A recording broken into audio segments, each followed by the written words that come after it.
Hey guys, welcome back to Resistance Chicks. We're your hosts, Leah and Michelle. Today is the 12th of April, 2019. It's Friday. It's our weekly roundup. We went live yesterday to cover Julian Assange. If you didn't watch that episode, you need to go back and watch it. Yeah. It was really, really good. Yeah, and this episode too is going to focus a lot on Julian Assange as well. Why? Because you guys see this face right here? She is happy that Julian Assange is arrested. What does that tell you? He shouldn't have been arrested. Right. All right? And after I did my show my enemy is my best friend. After we did our show yesterday, I didn't change the picture. It's just the same picture as yesterday. Really? Yeah, I forgot. Okay. Oh, well, that's all right. Well, that's fine. I'll change it later. Tucker Carlson did a really good show last night, but he also wrote an op-ed, and he says that the real sin that Julian Assange committed is that he stopped Hillary Clinton from becoming president. More and more has come out on what he's actually charged with. Right. And he's supposedly broke his asylum conditions by stinking and riding skateboards through the Ecuadorian embassy. Okay, so we know that that's false. We know that Ecuador's former president, let's see. Hi, Nemo. Who gave Julian Assange asylum, his Facebook page was taken down yesterday as well. Wow. Facebook removed Rafael Correa's Facebook page around the same time. The state supposedly he published information, bank information that was negative against Moreno, the current president, who is embattled in like a bunch of corruption charges. And the former president, even like, he's been really active on social media, and he tweeted out to Christina, Julian's mom, that he was really sorry that this was happening. Wow. He Corina had 1.5 million followers on Facebook, and the page had more interactions and attention than the president Moreno himself. And the account posted an account number and was shared alongside personal photos of Moreno enjoying lavish breakfasts, lobster dinners, imagery considered especially damning for the people of Ecuador, given Moreno's previous boasting of his like poverty diet, which consisted of just eggs and rice. Wow. Yeah. And in March, I told you guys yesterday that the IMF finally bailed out Moreno's government to the tune of $4.2 billion. I can't. It's like a hard to even wrap your brain around that number, much less somebody having that amount of money to bail somebody out. Correa. I think I put an N in there. Rafael Correa. He says, Christine, I do not know to tell you. I only ask forgiveness from me and my people. A traitor and corrupt like Moreno does not represent us. I promise not to rest until I see him in jail where he deserves to be. Whoa. And Correa actually lives in Belgium, Brussels, and he uses his social media platform really well. So I wanted to give you guys that piece of information before I go to Tucker Carlson and his clip. Let's see. Alan Dershowitz says there's no constitutional difference between WikiLeaks and the New York Times. All right. Is Julian Assange another Pentagon Papers? And we just saw Hollywood and Tom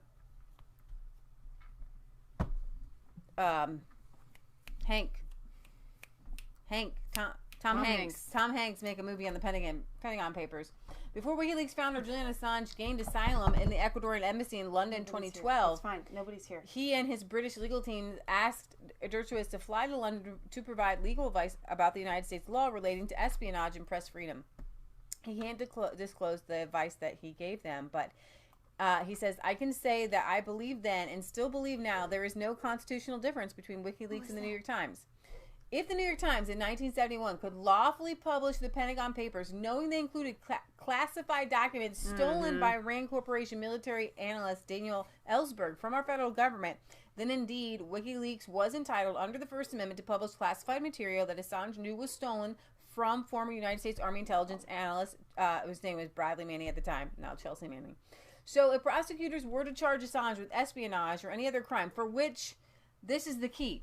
So supposedly, he's actually not charged with espionage. Okay. But what his supporters are worried is that the United States will pile on charges once they get him here. Well, we're apt to do that. They do that all the time. You know, Stacey, Rosa Sharon, our moderator and friend, says that she doesn't think that he'll ever make it to U.S. soil. She thinks he'll have a heart attack. I don't think so. I hope not, because I think there are a lot of people praying for him. Yeah. Many people have misunderstood the actual Supreme Court ruling in 1971. It did not say that the newspapers planning to publish the Pentagon Papers could not be prosecuted if they published classified material. It only said they could not be restrained or stopped in advance from publishing them. Well, they did publish, and they were not prosecuted. The same result would probably follow if Assange were prosecuted for publishing classified material on WikiLeaks, though there's no guarantee that prosecutors might not try to distinguish the cases on the ground that the New York Times is a more responsible outlet than WikiLeaks. But the First Amendment does not recognize degrees of responsibility. When the Constitution was written, our nation was plagued with irresponsible scandal sheets and broadsides. No one described political pamphleteers Thomas Paine or James Cavalier as responsible journalists in their day. It is likely, therefore, that a prosecution of Assange for merely publishing classified material will fail. Moreover, Great Britain might be unwilling to extradite Assange for such a political crime.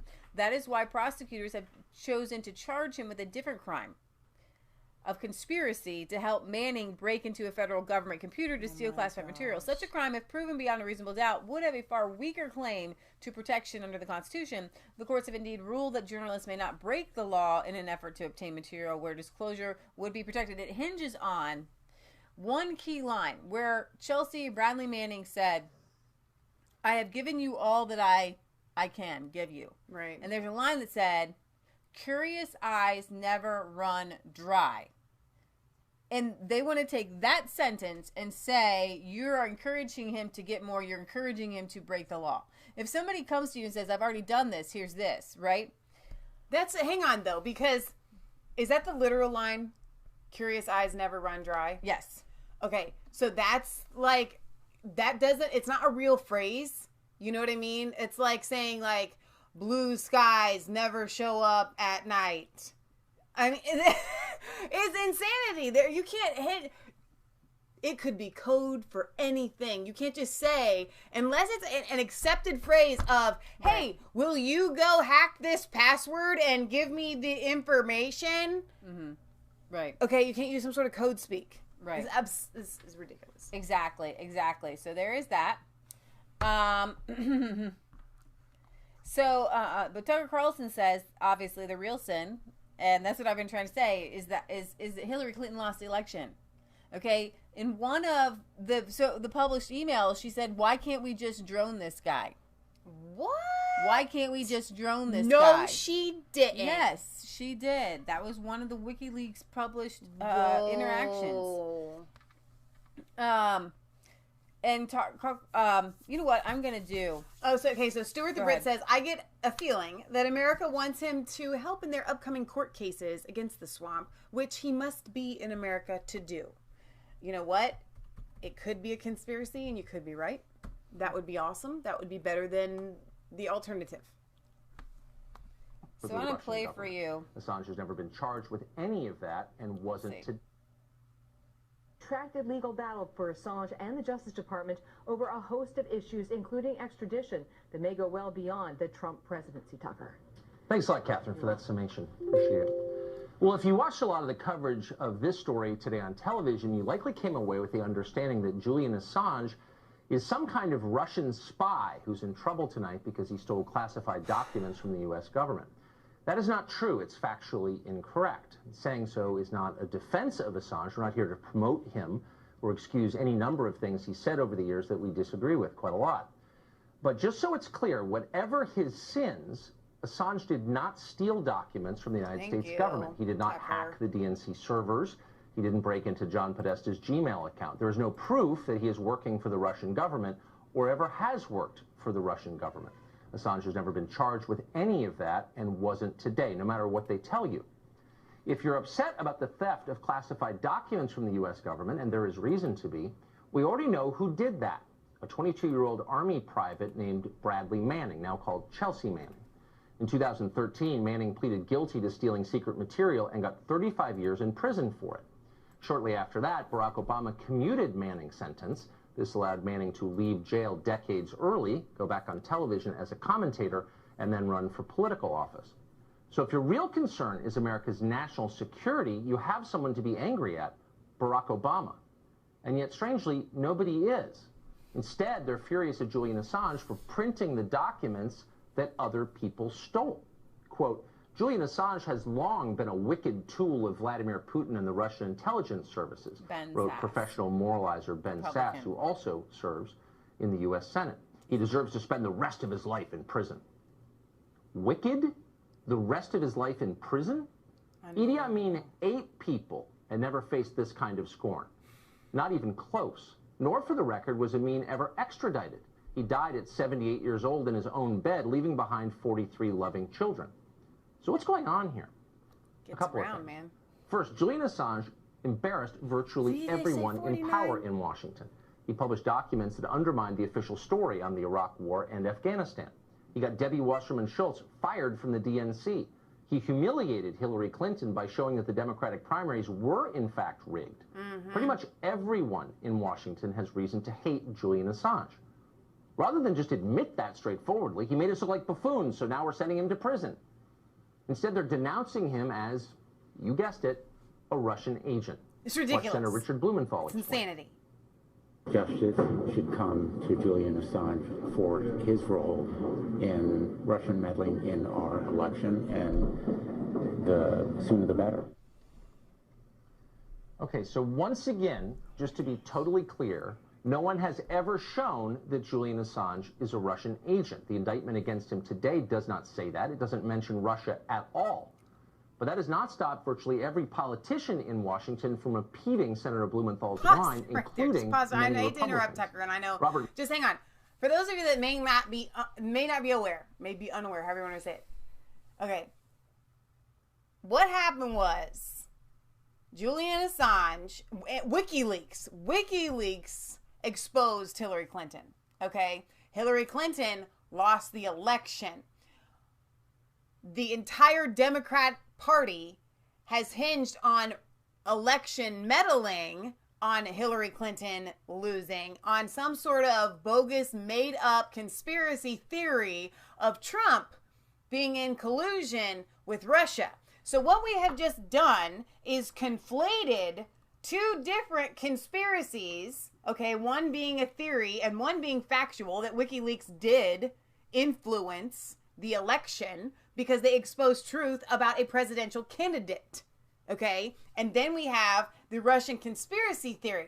They're not the same thing, even though they both have to do with Hillary losing, okay? And so it's ridiculous that we have elected politicians that don't know the difference. Carry on, Tucker. They do know the difference. I know, but it's their way. Mueller nearly killed the Russia collusion hoax. Julian Assange is allowing them to keep it alive. You'd think journalists would say something about this. Assange is, after all, one of them. What do you call a man who publishes news for a living? Assange is no sleazier than many journalists in Washington. He's definitely not more anti-American. He's broken stories the New York Times would have won Pulitzers for. And yet many of his colleagues have disowned him. Oh, please, wrote Alexia Campbell of Vox. Assange is no journalist. We know who he works for, meaning Russia.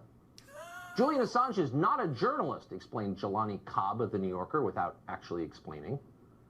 Ken Delanian of NBC, who doesn't so much cover the national security state as write memos on its behalf, noted that, quote, many believe that if Assange ever was a journalist, those days ended a long time ago.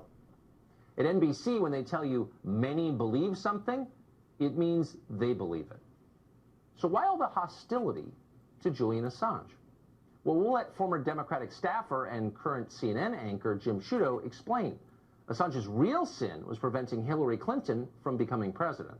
Himself is not particularly excited about. Sorry, it's remarkable to watch. That clip, I think it might have, because it was kind of important. I don't know if it went off weird. It went off Have you ever weirdly. noticed when you try to watch Austin Tucker on tonight. YouTube, it skips Yeah. ahead and then it'll And of replay. course that is It's very strange what happens to Tucker. Yeah, this particular. This goes to the heart of one of Hang his on. missions. I want you to hear that because, and that's not. Well, while you're looking for that, I had a couple of thoughts on this whole Assange is not a journalist. I want to make something very clear about what Leah and I do here at Resistance Chicks. I would say, and you can mess with the numbers if you want, 90%, okay, maybe let's give Leah a little bit more. 85% of what we do is political commentary. Leah finds the stories of what's going on in the world and we comment on it. 15% of it is journalism. You find stuff that nobody else is talking about and you put it out there and we give it to the viewers, okay? So we know the difference.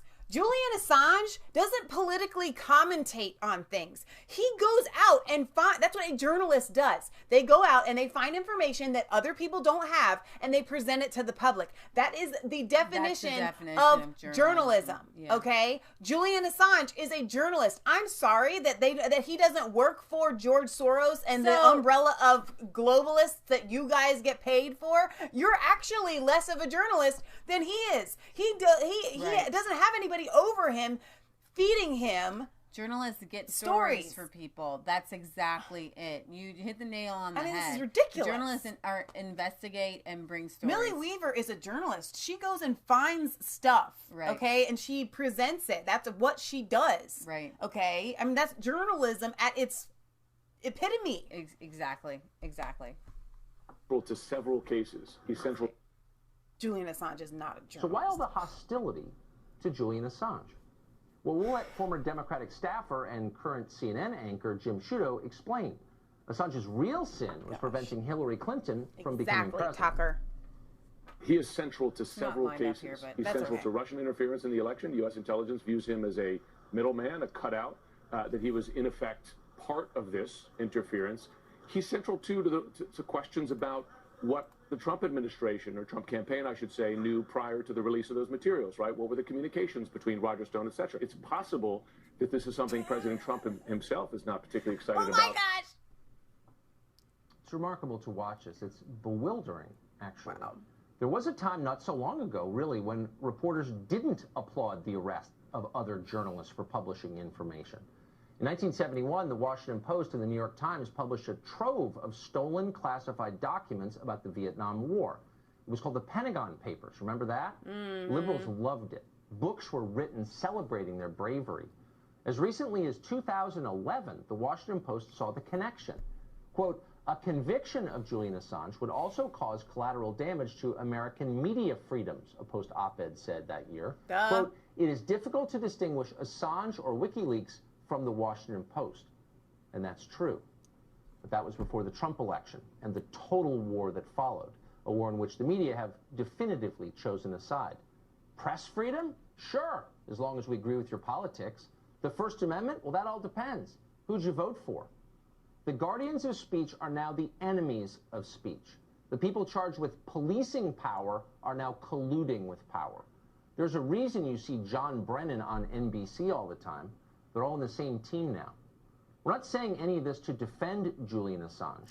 I wanted to stop right there because what's so interesting is that you have RT, Tucker Carlson, Sean Hannity was fair, Laura Ingraham, I believe, was fair, but everybody else, including all the Fox News, Jake Tapper, Chris Cuomo, everybody is anti-Assange. Yeah. So where does that leave the pro-WikiLeaks people? Mm. And what's really interesting is we're at another watershed moment where the left, the WikiLeaks people who hate Donald Trump, don't realize that people who support Donald Trump support Julian Assange, even if we don't agree with his politics, because we know. And that's so key. Go ahead. Because Julian Assange is decidedly, from what I understand, a socialist. Yeah. Okay, a lefty socialist. But he is one of those lefty socialists who hates corruption and hates Hillary Clinton, which there was millions of them here in the United States. Caught up in my earring trying to scratch my face. goodness. So we want people to be able to speak truth, right, wherever they are at, and because Julian Assange has uncovered universal truths that we all need, like in the Iraq War, and obviously with Hillary Clinton, the Podesta email drops were awesome. I have come to love WikiLeaks and appreciate them. And they have a love-hate relationship with Trump supporters. I know. Because Trump supporters, a lot of them love them, but WikiLeaks doesn't love them. I know. It's really odd. And it's kind of like having a dog. It's like a dog you just don't like. He just keeps chewing away. It's like, we just really hated Clinton. We don't like Trump. Go away. Yeah. It's so funny. And we're just like, we're here to love. We're here to love. I've seen that on my Twitter because I had a lot of interaction on Twitter. But I think that they need to, and you did. That was actually really cool. You came out of Twitter jail for a second. One moment.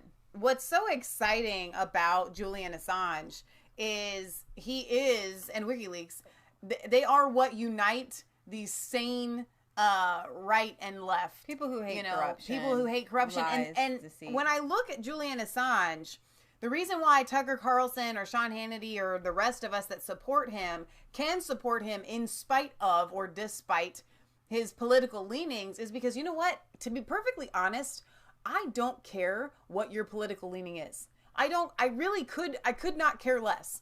I care about whether you are bought off or if you are brainwashed by the people that are bought off. Right. Okay. That's, I want independent thinkers. Right. People that go out and they find the truth for themselves. A lot of these Caitlin Johnstone socialists, okay, and a Julian Assange socialist are bleeding heart people that just want to help society.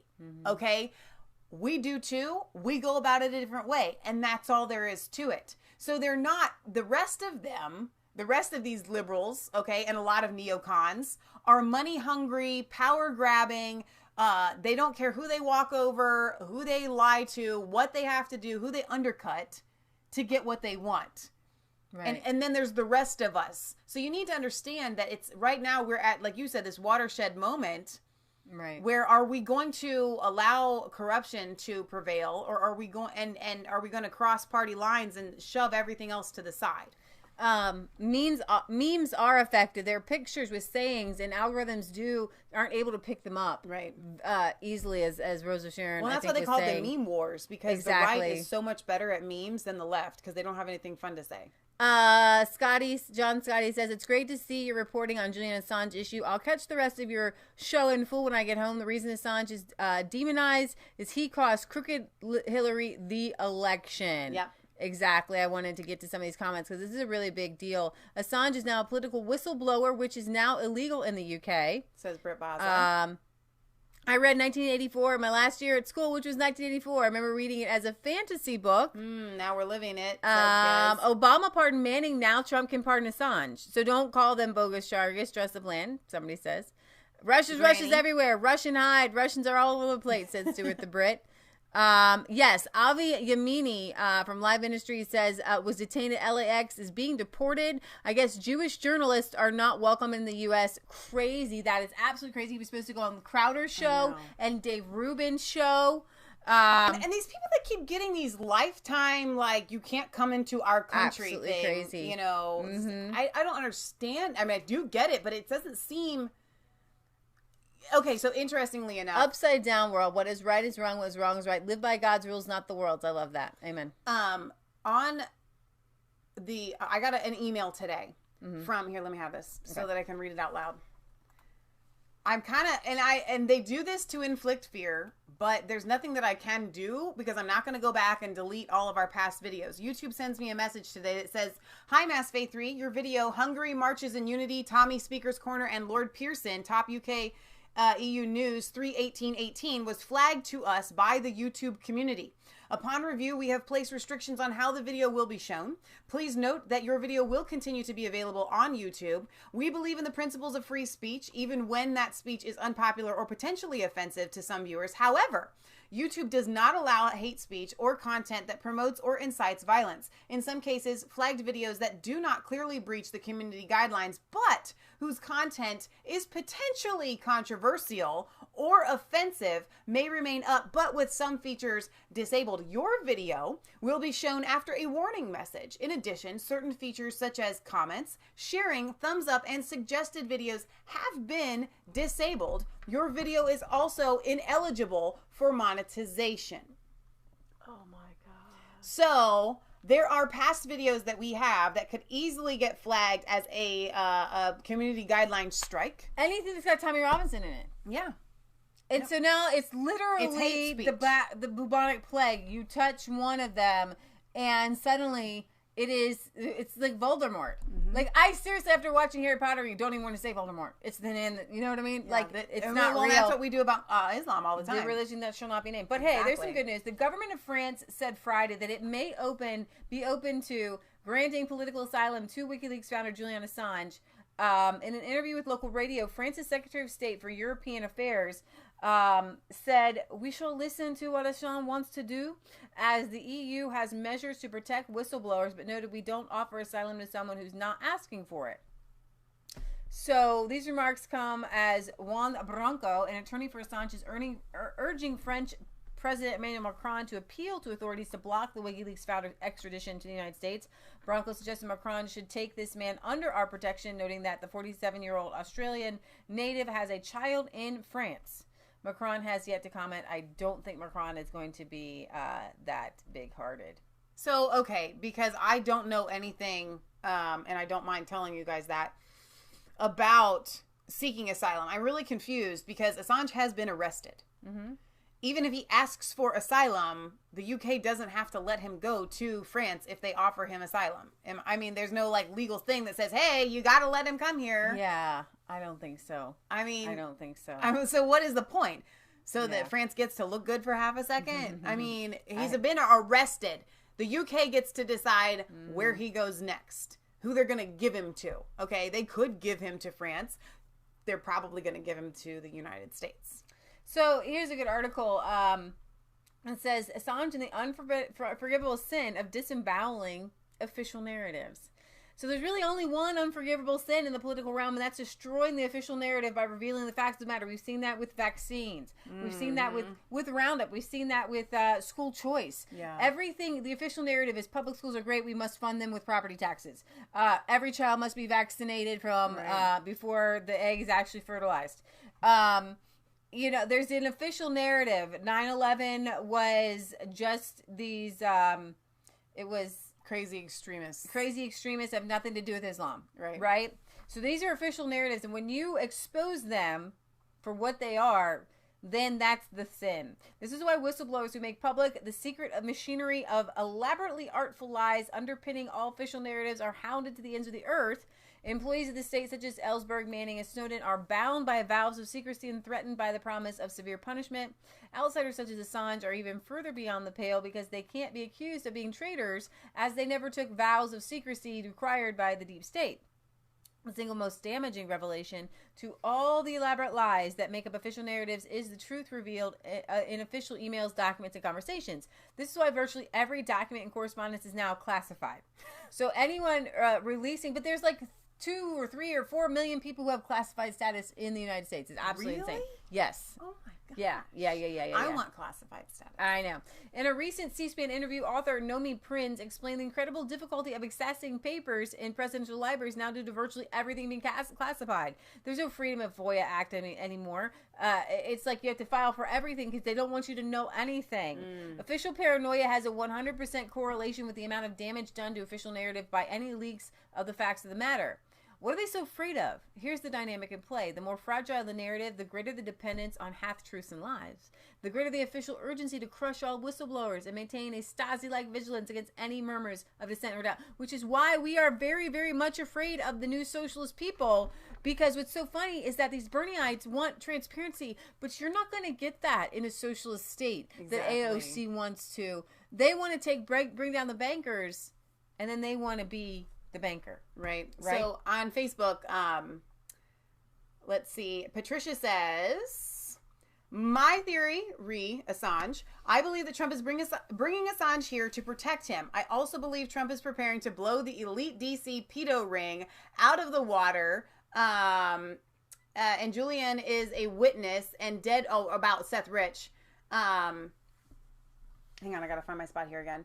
And dead witnesses tell no tales. Hope Julian can be kept alive until Trump can protect Assange now that the president's hand is being exposed. P.S. NASA experts said there is forensic evidence that the DNC computer that cannot be found was not hacked. Therefore, the info was leaked. I believe they are keeping the DNC computer evidence secreted until someone is charged. And I would be surprised if Hillary Pelosi, Imran I think she means the Awan brothers, and Debbie Wasserman Schultz, whose brother is a D.C. assistant AG, were implicated, asked Donna Brazil. She knows. Christine says, trust the plan, right? He'll be honored. So we have some optimistic people, and I really hope that you are correct. So if you want to support Julian Assange, obviously there's no Patreon or GoFundMe. Oh, they would cut it so fast. But, and this is where I'm not a big fan of Bitcoin. Right. But in this case, Bitcoin is the only thing that works. It's the only free form of currency right now. Right. So you can donate to the WikiLeaks Defend Fund in Zcash and Bitcoin. Wow. And you can actually watch that number go up.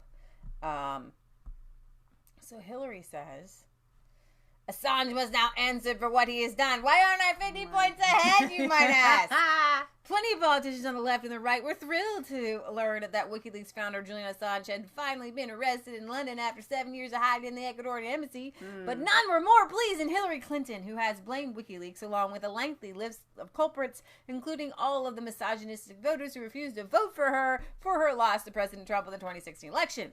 Now, remember, in the months before the 2016 vote, WikiLeaks published troves of emails stolen from the DNC and the Clinton campaign manager John Podesta that illuminated how the party, led by chairwoman Debbie Wasserman Schultz, conspired to sink Bernie Sanders' insurgent primary challenge and hand Hillary Clinton the nomination despite obvious concerns about her electability.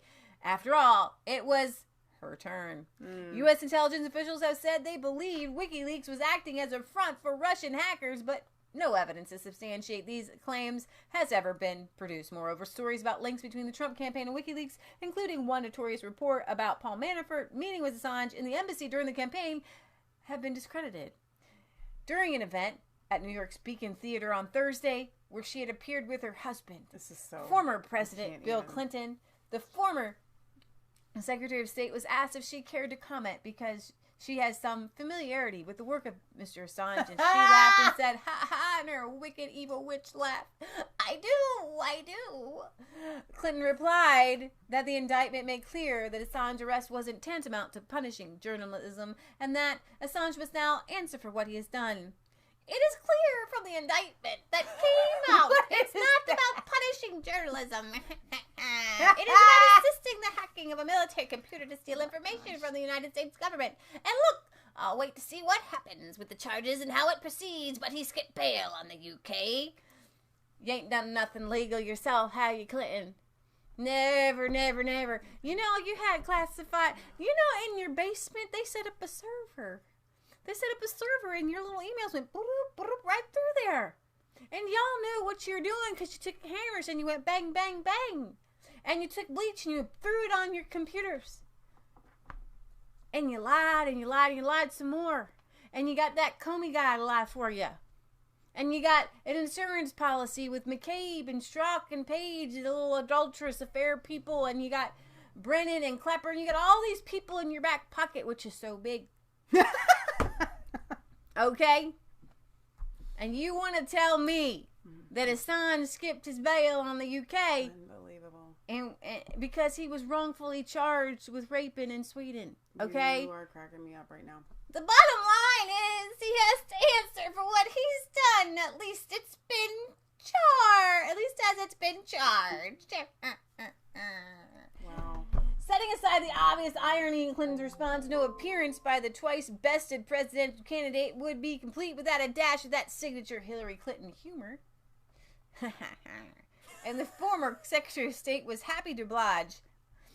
I do think it's a little ironic that he may be the only foreigner that this administration would welcome to the United States. Wow. Of course, if nothing else, at least Clinton has been consistent. Do you want to hear her say it, or did you just like what I said? I think they probably prefer the way you said it.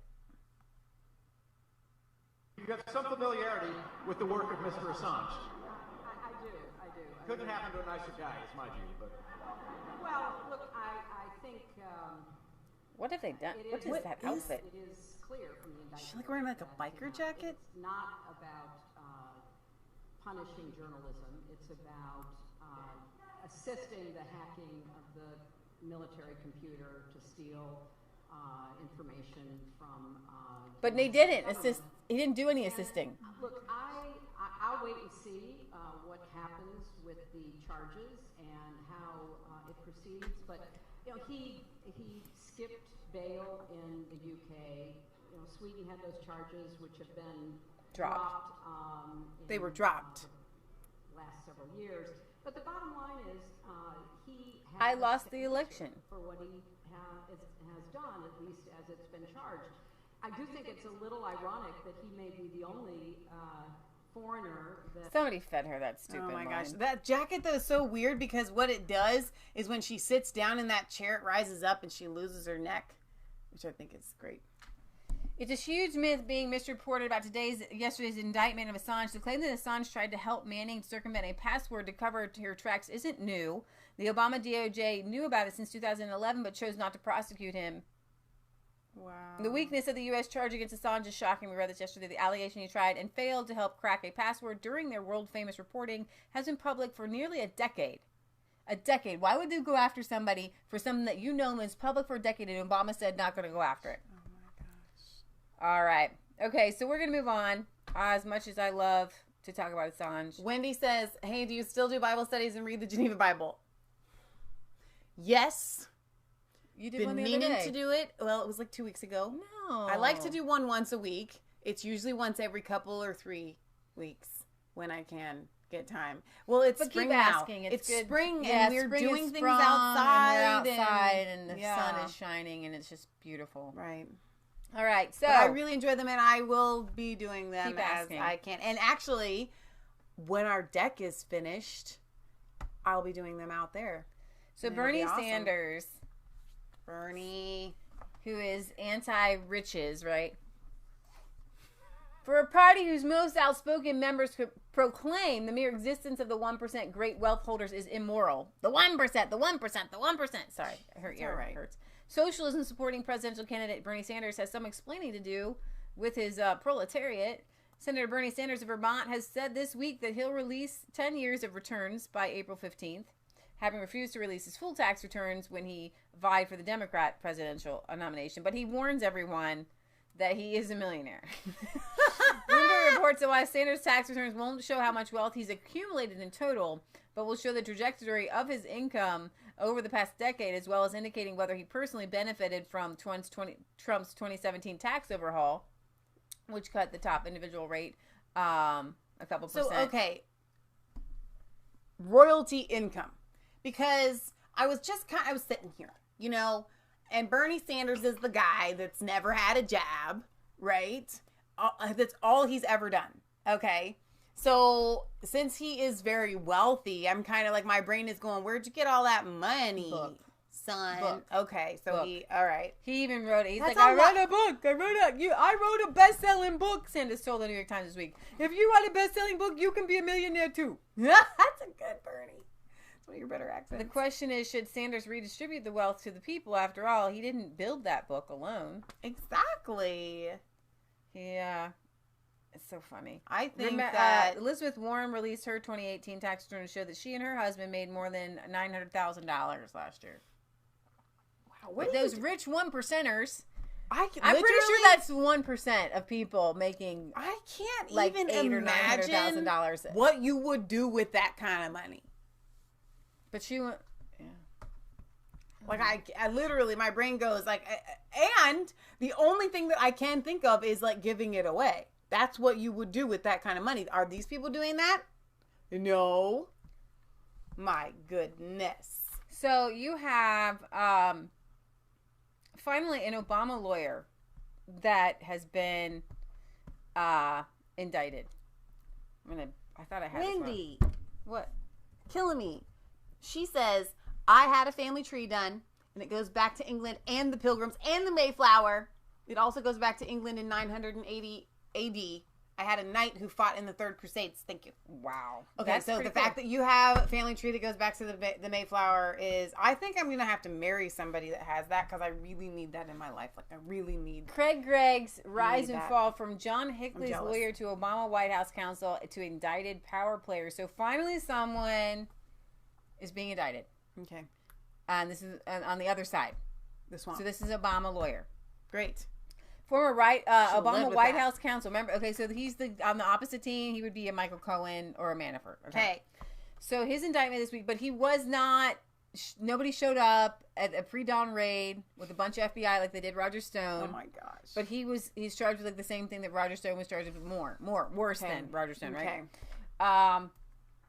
He represented, he was a high-powered Washington lawyer. And he worked with the Obama administration and represented Bill Clinton and Ronald Reagan's would-be assassin, John Hinckley Jr. Why would you hire that guy? But anyways, now he's on the other side of the attorney-client coin, defending himself against an indictment alleging he made false statements and concealed information in a federal foreign lobbying investigation spun off from Robert Mueller's Russian probe. But get this, Robert Mueller didn't go after him. Oh. It was a different grand jury because Robert Mueller only goes after Trump people. Manafort, Cohen, Papadopoulos, who actually did nothing. Okay, throw him in jail for 3 days and get him out. Oh my God. He says, I did not participate in a scheme to mislead the government or conceal material facts, denying the charges. In private practice, Craig's list of clients include John Edwards and a bunch of other people. So anyways, all right, let's see. I don't know. There he is. No, that's John Hinckley Jr. So anyways, another lawyer's going to be indicted. We're going to see what this is going to happen. But I want you guys also to know that Devin Nunes has offered up suggestions to the DOJ. Now, we'll see, because the DOJ is still, in my opinion, Obama DOJ. Right. You have AG Barr there, but Jeff Sessions was AWOL. We don't know. He was bought off. He was something blackmailed. So you have William Barr there, but I don't think you have a lot of other people within the DOJ who have a stomach to go after anybody not related to Trump or connected to Trump. But Devin Nunes in the House committee, and I don't, maybe there's a video of him that I can bring up. I'm going to play that one in a minute. That's going to be great. The Trump put it out there. We're going to talk about Ilhan Omar. Okay. Devin Nunes. Let's see. Devin Nunes.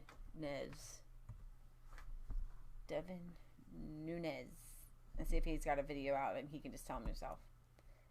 Oh my gosh. So the fact that these people use like language like that. Oh yeah, I know. It just kills me. This was breaking tonight. I guess Devin Nunes was on Hannity, so let's find him. I didn't watch Hannity last night. Can't watch them all, can ya?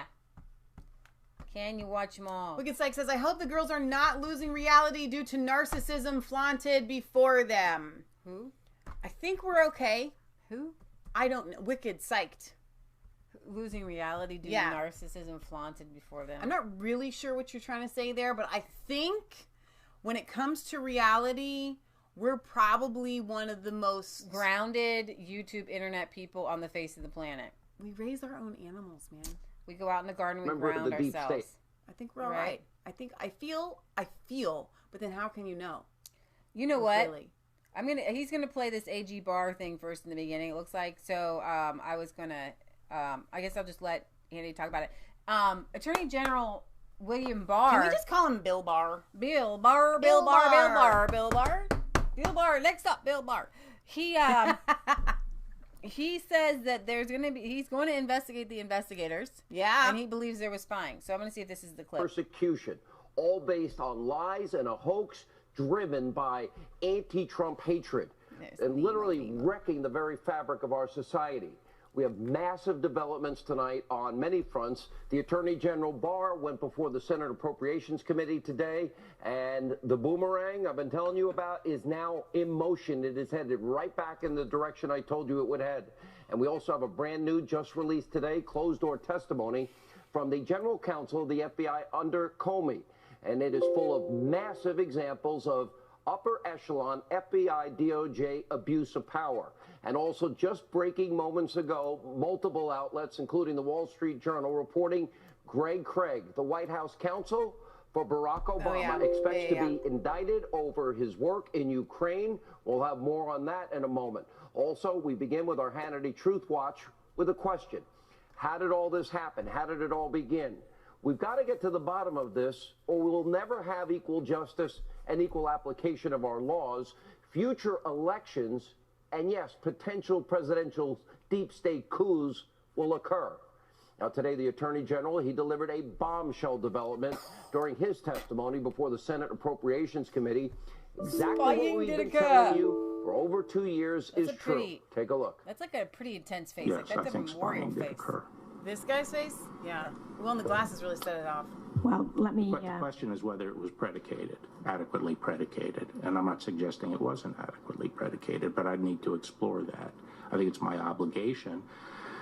Congress is usually very concerned about intelligence agencies and law enforcement agencies staying in their proper lane, and I want to make sure that happened. We have a lot of rules about that. And I want to say that I've said I'm reviewing this. I haven't set up a team yet, but I have in mind having some colleagues help me pull all this information together and let me know whether there's some areas that should be looked at.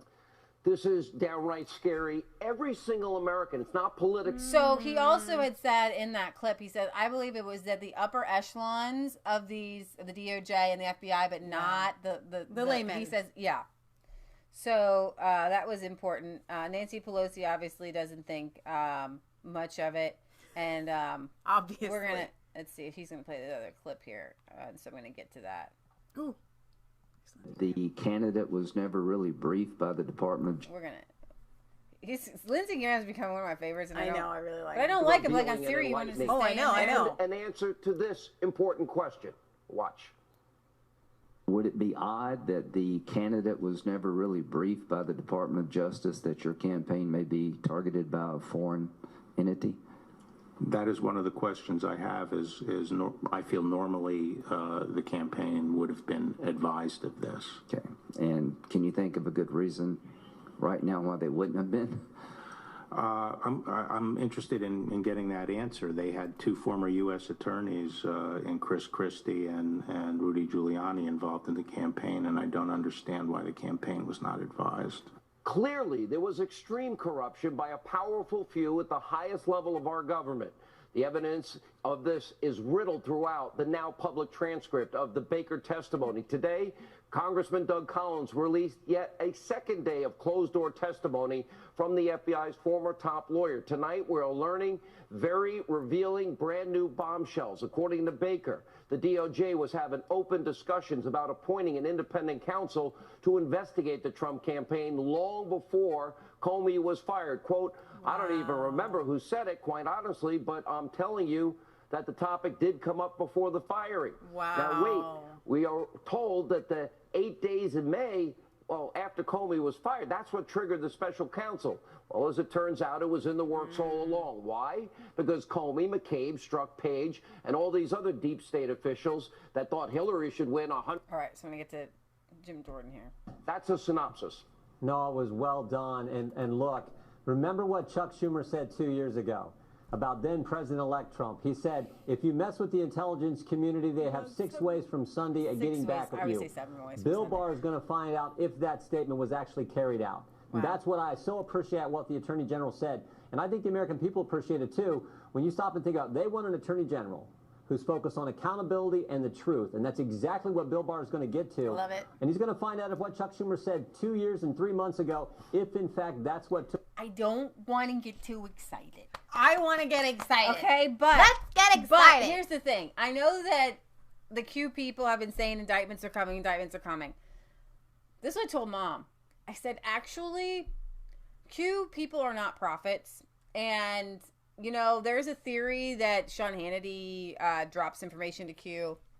I don't know. But he was hard on Jeff Sessions for a while. So we don't know what happened to Jeff Sessions. And Q people kept saying, trust the plan. Jeff Sessions is a good guy. Right?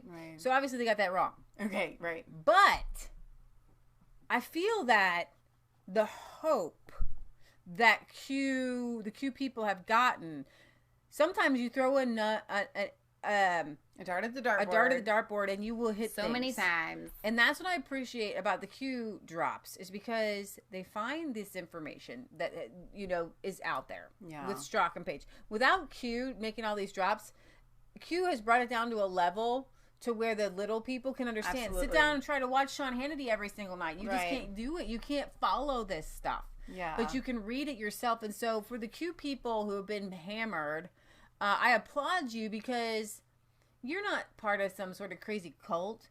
You want justice and truth, and that's why a lot of you back and support Donald Trump. Absolutely.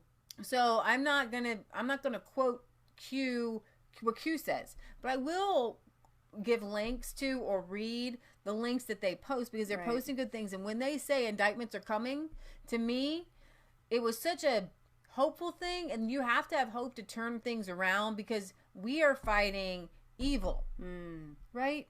And so in order to get Hillary Clinton in jail, you've got to jail up the devil, okay? Because Hillary Clinton she's a pawn of Satan, okay? And that's not hate speech, it's just truth. You said pawn, not spawn, which I think is closer She's a pawn. Right.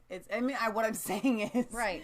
I'm going to clarify that in case anybody goes trying to flag us. Right. Hate speech. No. You can be a pawn and not be the spawn of. I think that's acceptable. No, I don't think she was born evil. Does he want to go? He's fine. Okay. So anyways, Mom said that Q's like dead. What is up with that? Our mom is the one that follows Q in this house. She's the Q reporter. Okay, so any information that I get on Q comes from Patriot Gallery. Anything that is shared on Facebook that's Q related is shared from Patriot Gallery. So what I want to say is, what Q gave everybody was hope that there would be indictments. That there should be indictments. Why? Because this was really bad. Yeah. And this was really, really bad. Well, and I want Donald Trump to be able to fulfill the, it's a good thing that... Does he want the blanket down there? No, I think he's fine. What was the quote that Hillary says? It's a good thing that you're not president, and he says, "Yeah, because you'd be in jail." Yeah. I'm hoping that comes. All the things you just went through, it sure looks like it did. It sure looks like it. And when the Attorney General said today, Sarah, that the Trump campaign was spied on in multiple ways, correct? Yes, absolutely. I mean, he wants to get to the bottom of it. He said the Trump campaign was spied on. He doesn't know what the predicate for that spying was. He wants to look into it. He wants to investigate it. He wants to understand it. And he is going to hold people accountable. By all of the sources that I've spoken to, Sean, have said that Attorney General Barr is methodical.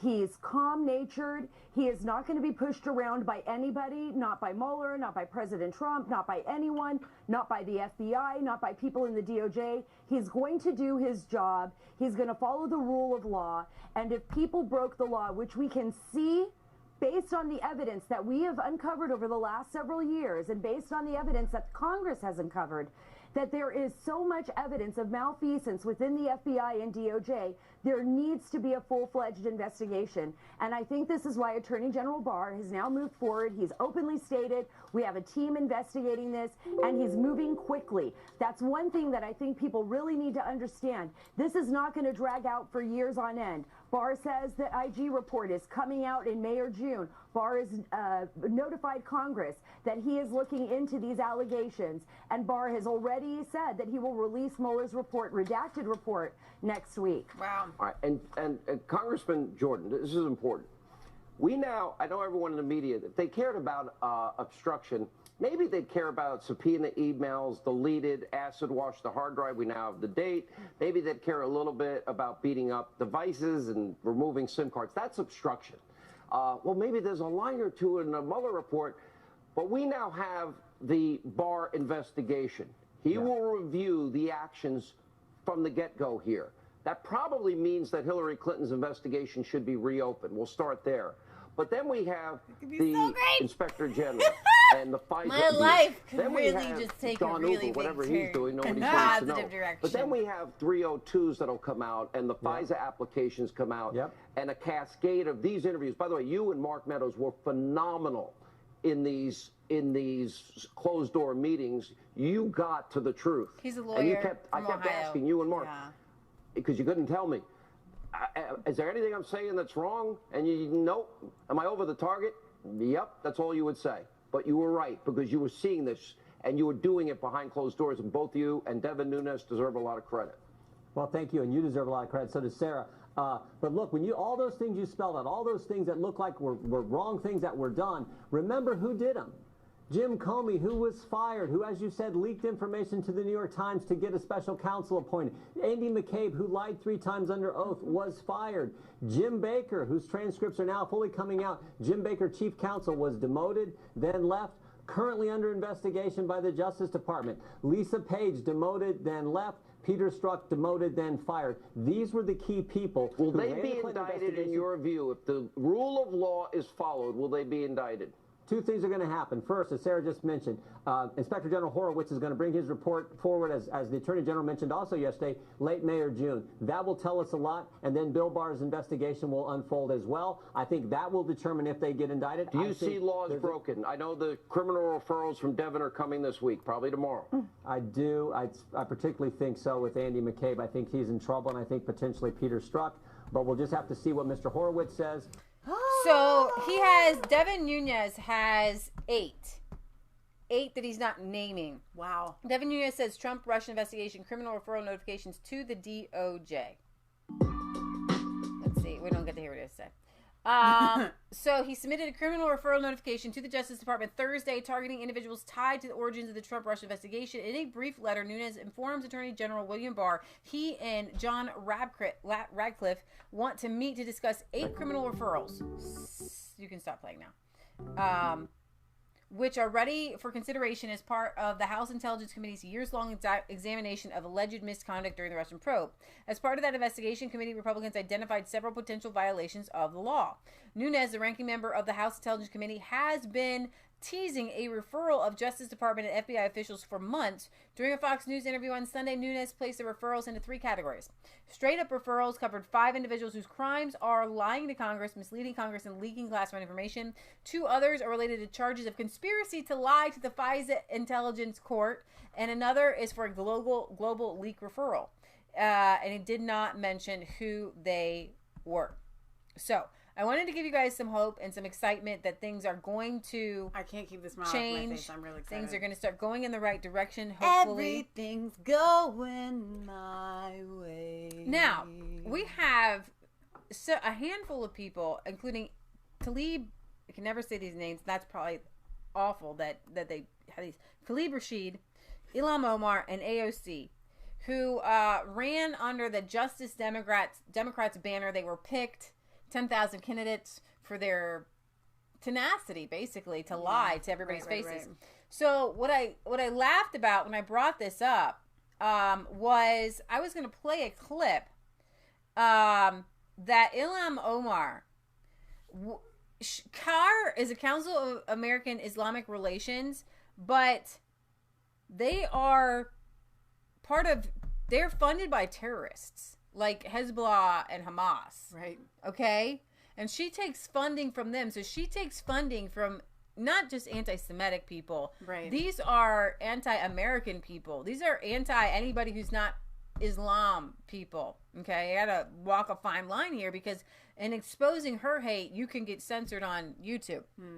So she said that 9/11 was done to some people, by some people, just by some people. It was a very flippant remark. I'm going to play a clip on Laura Ingraham about it. But as I was bringing up what I thought was going to be Devin Nunes, Donald Trump, 2 hours ago. He says, "We will never forget," and tweets out this video. Tweets this out. Okay? So you need to see this. CARE was founded after 9/11 because they recognized that some people did something. You have no idea right now. Oh, there's another one. Another plane just hit. Some people did something. Oh my goodness. There is smoke pouring out of the Pentagon. Some people did something. It just flew straight into it.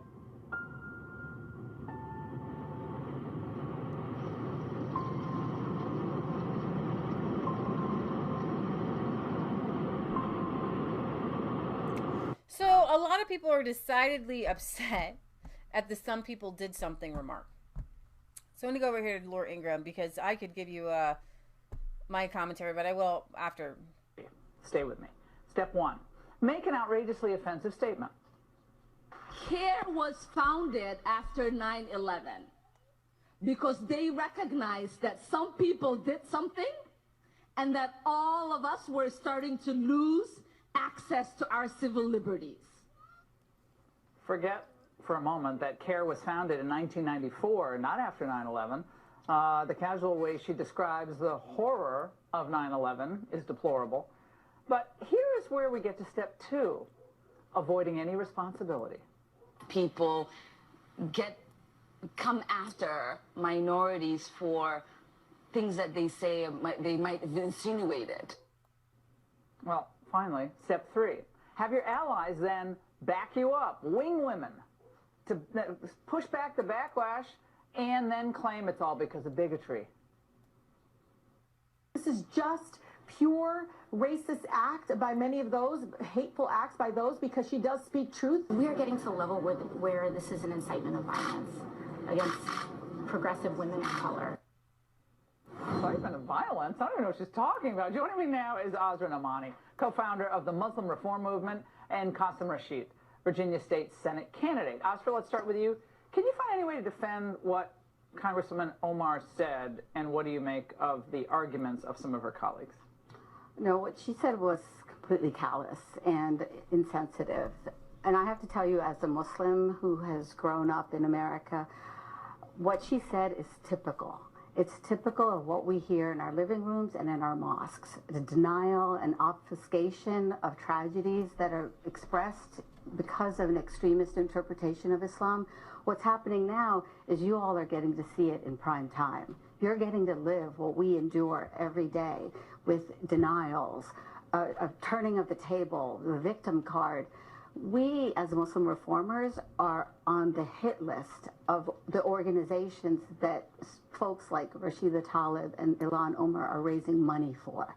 The Council on American Islamic Relations was not founded after 9/11, but its agenda to push a victimization of Muslims did begin after 9/11 because they didn't want to deal with the #1 problem that we face in our Muslim community, the extremism. Radicalization. Yeah. Again, Qasim, she said 9/11 as some people who did something.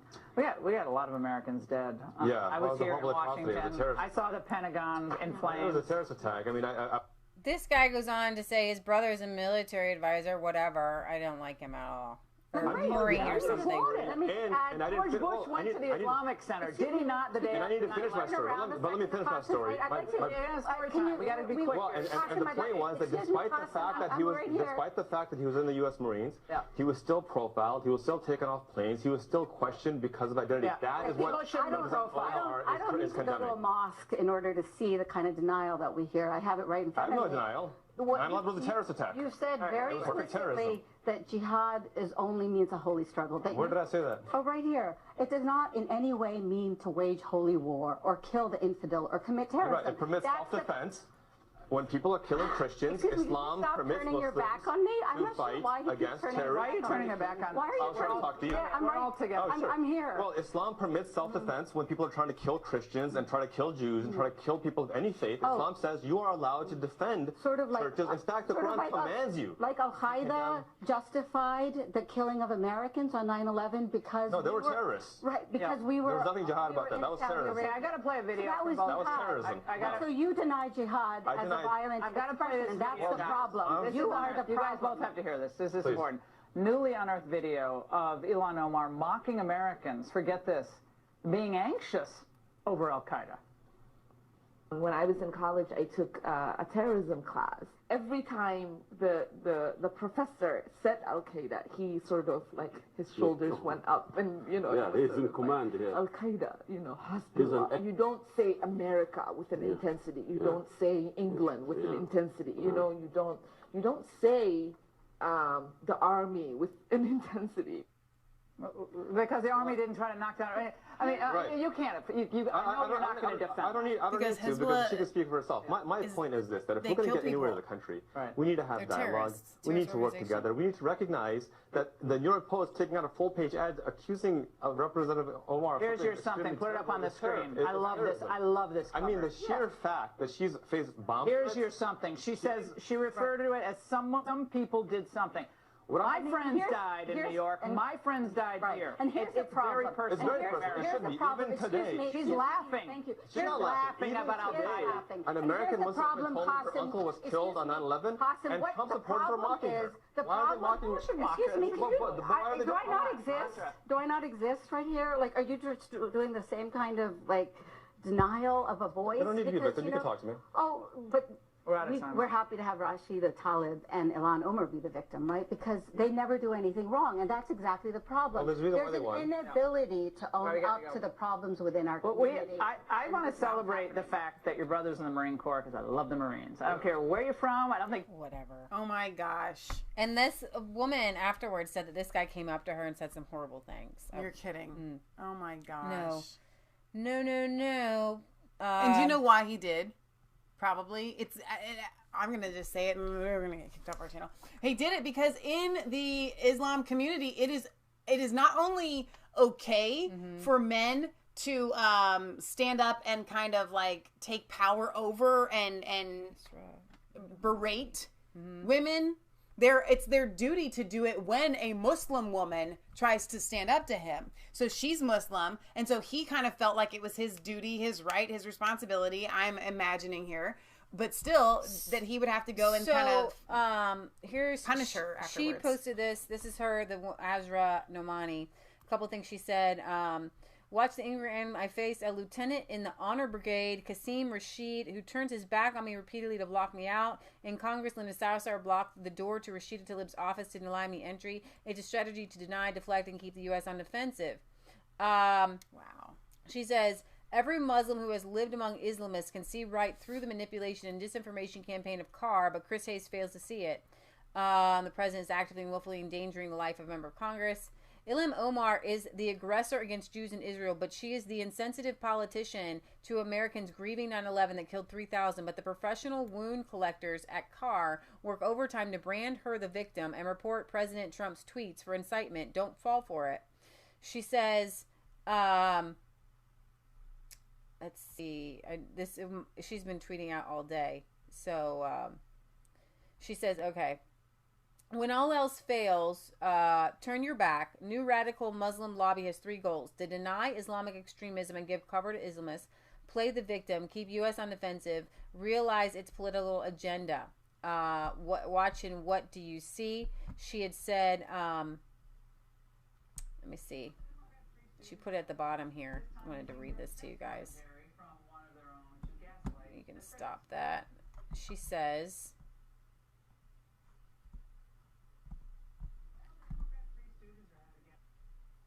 I accepted an invitation to speak about Ilhan Omar's callous 9/11 comments. Little did I know that the other guest, Qasim Rashid, running for Virginia political office, planned to act as if I wasn't there. Welcome to my world. What do you see? And then there was another thing where she said he came up to her afterwards, and I can't find that. But yeah, it's disturbing. It is disturbing. Yeah, and Ilhan Omar is really just digging her own grave. So, you know. Well, that video that you played of her was very telling when she said, you know, that her professor was jumping when he said Hezbollah, and you wouldn't do that when you said America, because that shows her mindset that they are just like everybody else, that there's nothing wrong with what they do. That's her mindset. Okay, here's her little video afterwards. The studio where I just did an interview with Laura Ingraham, and my voice is trembling a little bit because when you watch the video, you'll see what I just experienced, which is what we experience in our Muslim communities.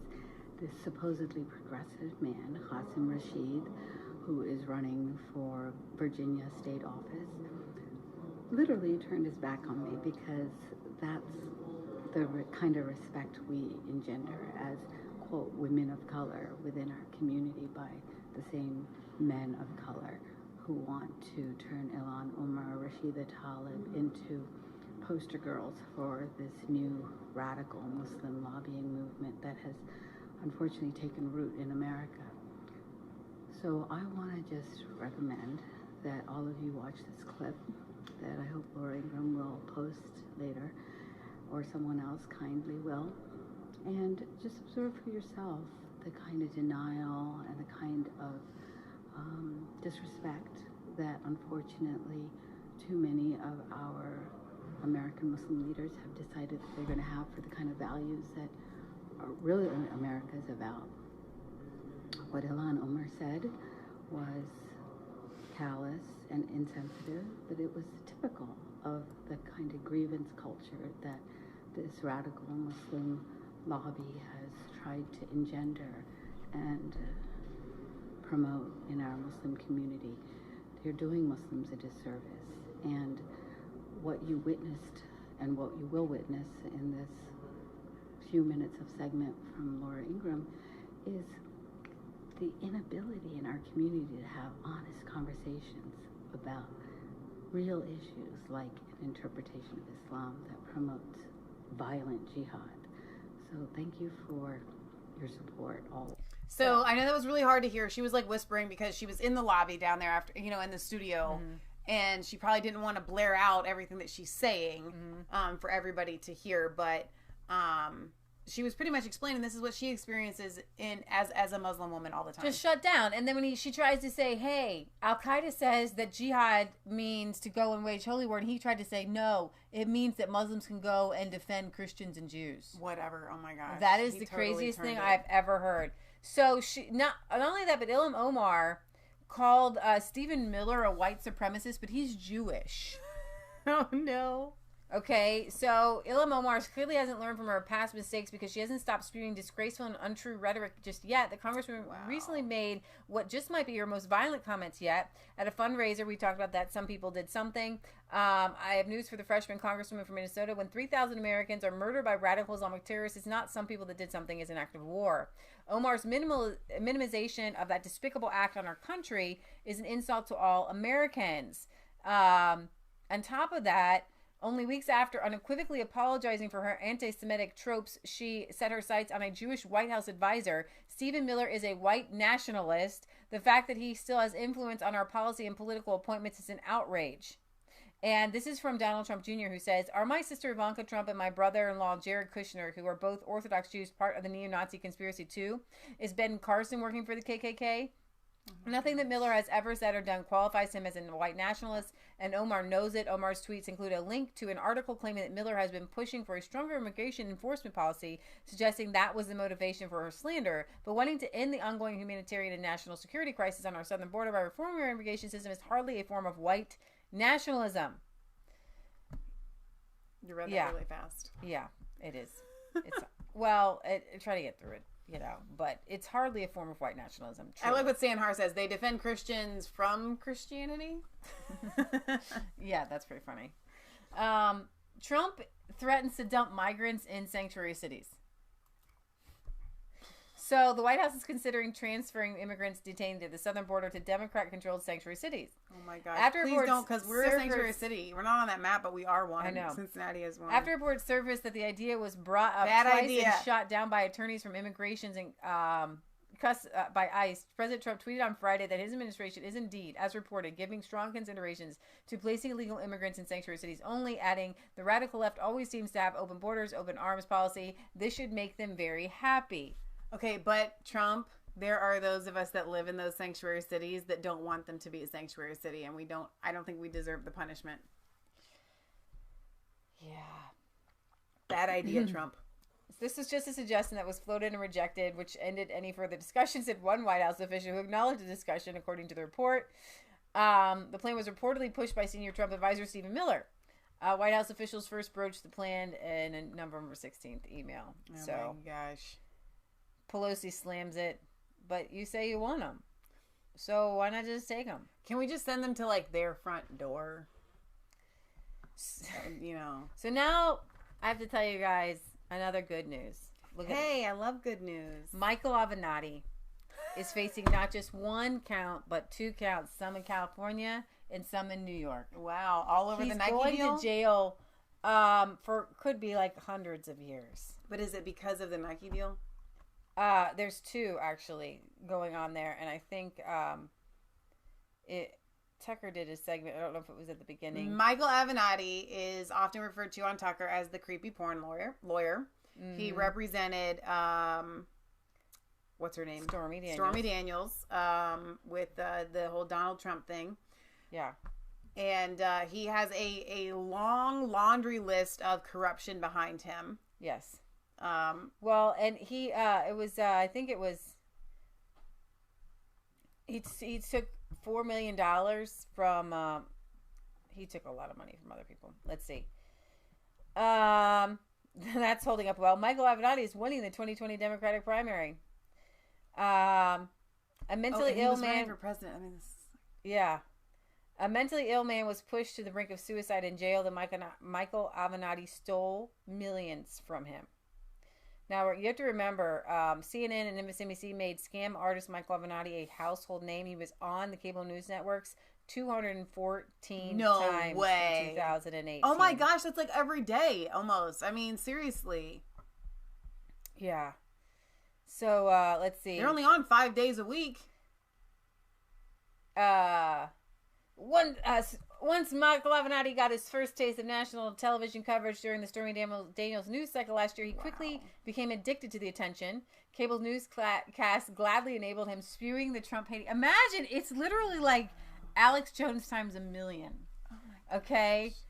How they legitimized this guy who has Okay, so Avenatti was arrested and charged by federal authorities for attempting to extort Nike for millions of dollars. On the same day, the state of California filed charges against him for embezzlement and fraud. Thanks to CNN, MSNBC, and Avenatti's thirst for attention, this was not just breaking news about your average sleazy scam artist, but news about someone that major networks propped up hundreds of times as a credible, authoritative source on several major stories over the last year.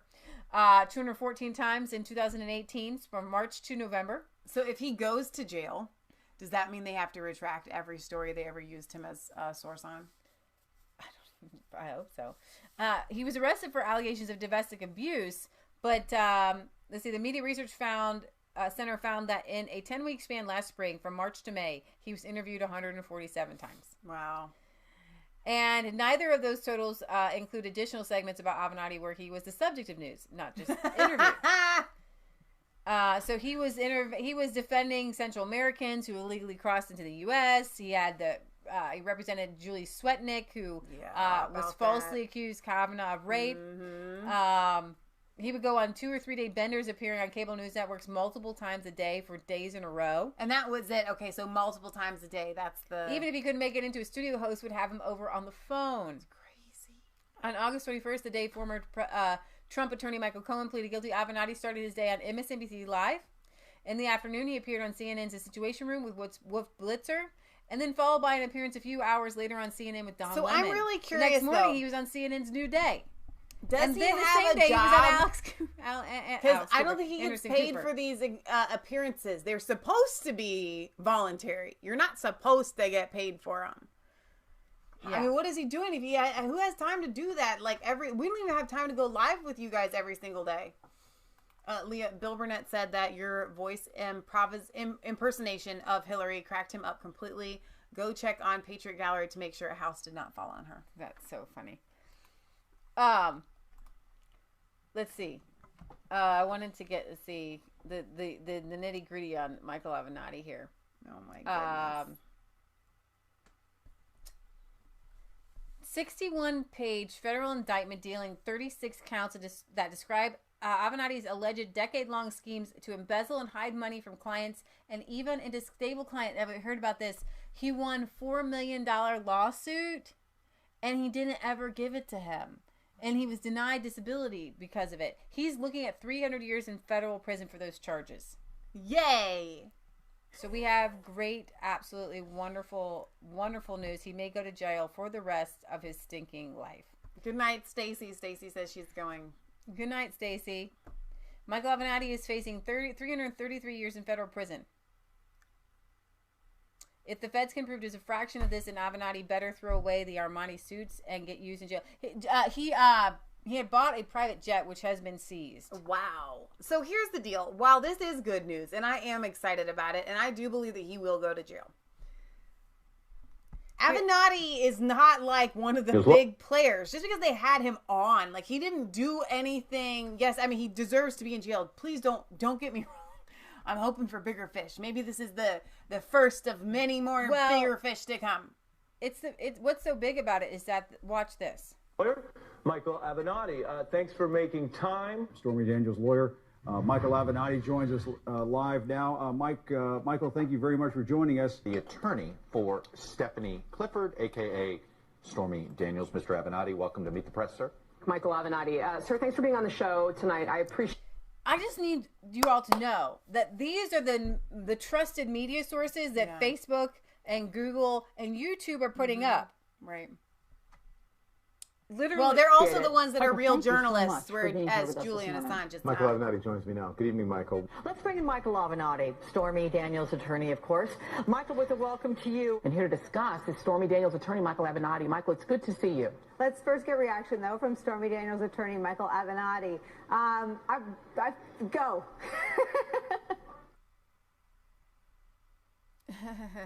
Okay.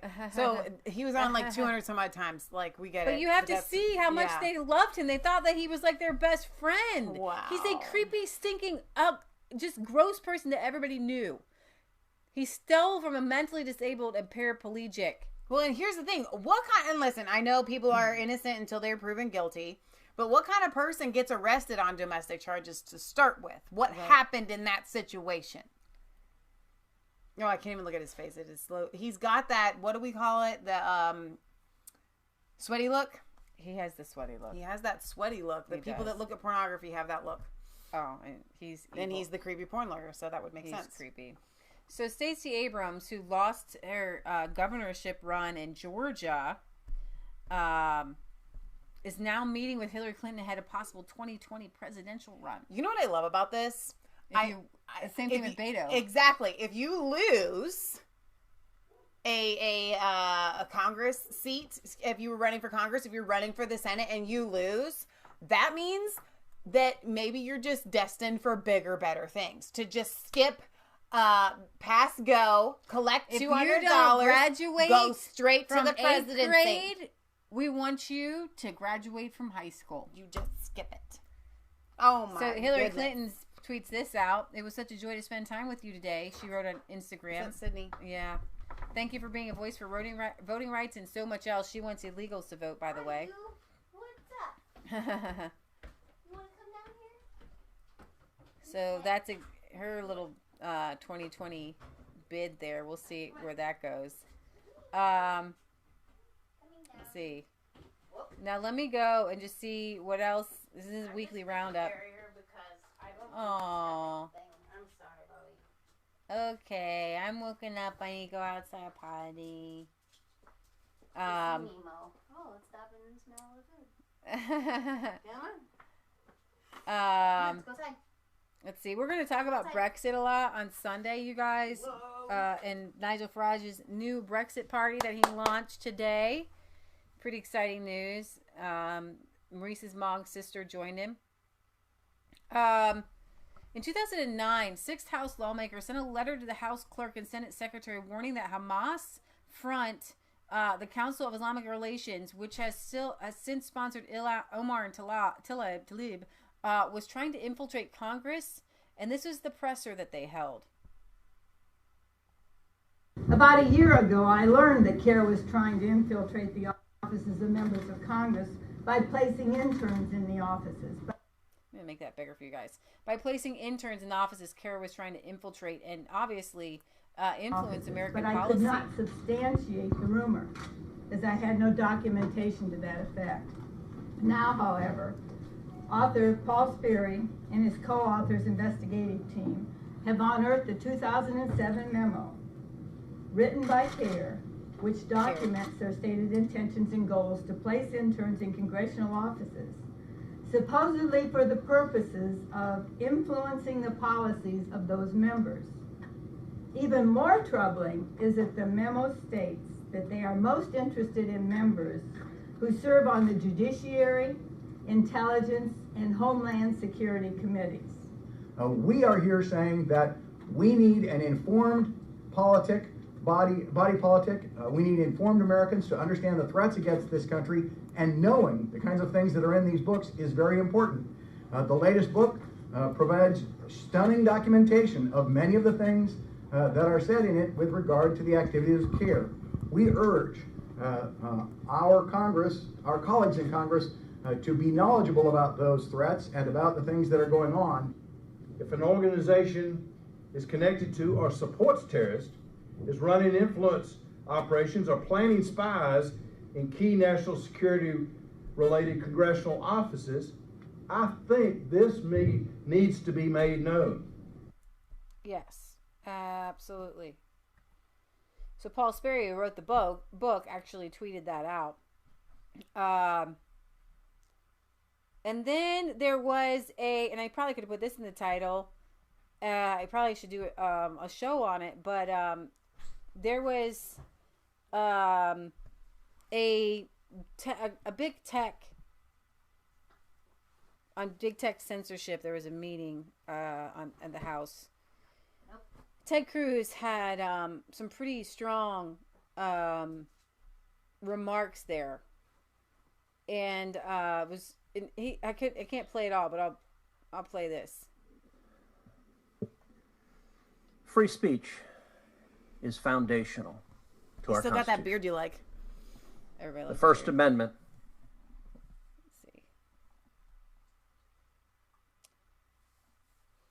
First Amendment and the Bill of Rights begins by protecting our rights to free speech and our making it bigger makes it speech and our democratic processes depend upon robust free speech.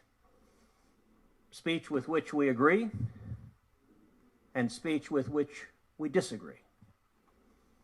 The marketplace of ideas. Since the beginning of journalism, there has been bias in the media. From the first journalist carving on stone tablets, media bias and bias of human beings. That was funny. Has been a fact of life. That's funny. But today we face an altogether different threat. The power of big tech is something that William Randolph Hearst, at the height of yellow journalism, could not have imagined. In particular, what makes the threat of political censorship so problematic is the lack of transparency, the invisibility, the ability for a handful of giant tech companies to decide if a particular speaker is disfavored, that he or she may speak and their words simply fade into the ether, that no one hears what they say and nobody knows that no one hears what they say. Not only does big tech have the power to silence voices with which they disagree, but big tech likewise has the power to collate a person's feed so that they only receive the news that comports with their own political agenda. Polling shows roughly 70%. I'm sorry. We have some really great commenters. Okay, wait, because I can't stop. Okay, Stuart the Brit says, that man looks like a man when before he looked like a weasel. The power of a beard in the right face. Yeah. Gio says, the real threat is Ted's beard. And Electric Eye says, the eyes of Texas are upon ye. I'm sorry, you guys just have me like cracking up. I couldn't. So this is what I wanted to show you because that gets a little boring when he goes on and on and on. That was really funny. So Ted Cruz asked Twitter, is Mother Teresa, quote, hate speech? Oh my. It was taken down. What? So, yeah.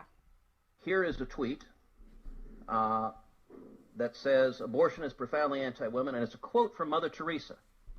And this tweet was blocked. Now it is fairly remarkable that Mother Teresa is now deemed hate speech. Do either of you agree with the proposition that Mother Teresa is issuing hate speech?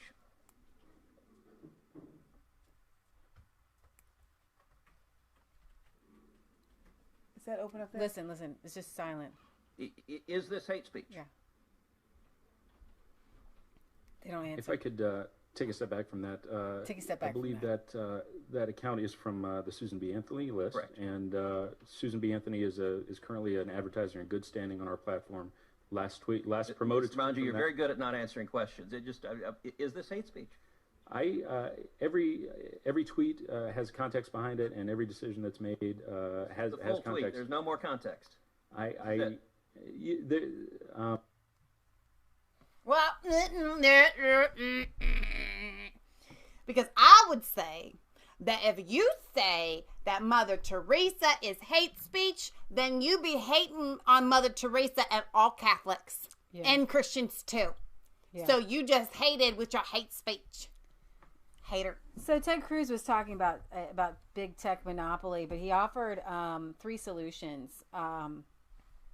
He says he was at first he suggested the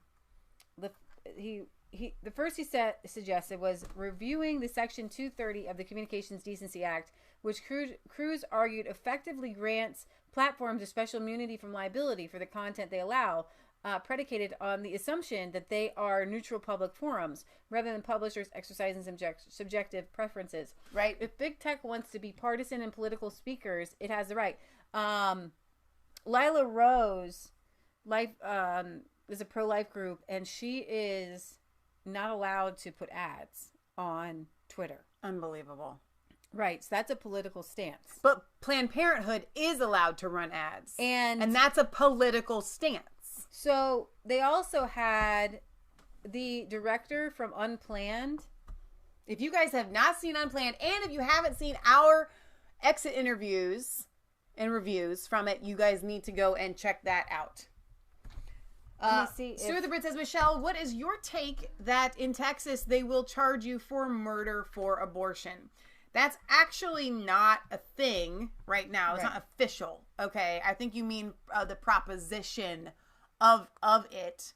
I would say that for the first thing you have to do is make abortion illegal and prove that abortion is murder.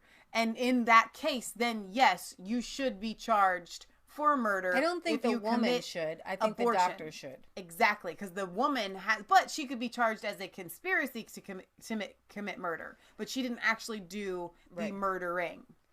Who knew that propaganda was a movie genre? Google has Unplanned as drama propaganda. Oh my gosh. Yeah. They must have actually just put that up there just for them, like created it as a category. Maybe not for them, but for other, like maybe anti-vaccine movies and whatnot. Wow, that's really crazy. So the director of Unplanned was at the judicial hearing, and I know I tweeted it out. But thank you, AKT Peter Ha says the exit interview video on Unplanned movie is awesome. Thank you. Thank you, Peter. Thank you.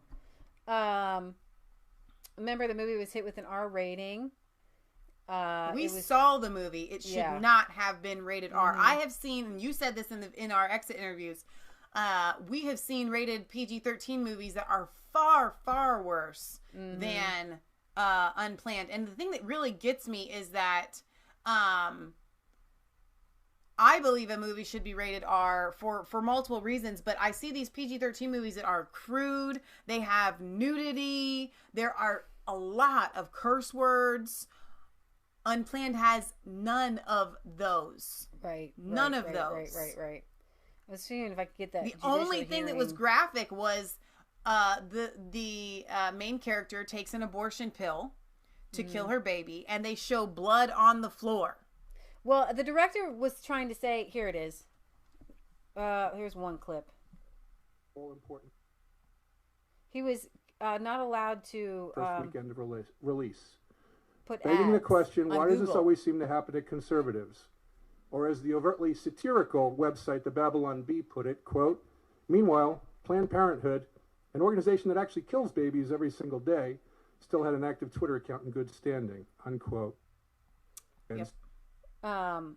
The beginning of Plan's release, when you're trying to get your movie out there, they weren't allowed to do advertise for it. But I want to tell you something that I'm really proud of the Unplanned movie and whoever was in charge of their advertisement, because they put it out everywhere that they could, and they got a lot of response because of it. And their Twitter account was suspended, but Twitter says it was because the user previously violated Twitter policies. That's hard to believe when Twitter didn't implement the suspension until the weekend of the movie's release. Exactly. Dun dun dun. They were probably hanging on to it. There's a hang on, wait till the movie's released. You know. Unplanned director Chuck Kozelman that's who it was. That's what I wanted you guys to hear on the censorship. That you don't ever you don't know what's going on because that's the part of the censorship. Exactly. Here it is. That's what I wanted to find. I didn't know his name. Konzelman. Yeah. Exactly. Let's see if we can get a video up here on Twitter. So Leah, on Facebook, I know this is off subject, but Patricia says, correction, Republican Representative Matt Gaetz files resolution to remove Adam Schiff from Intel Committee. Thank you, Patricia.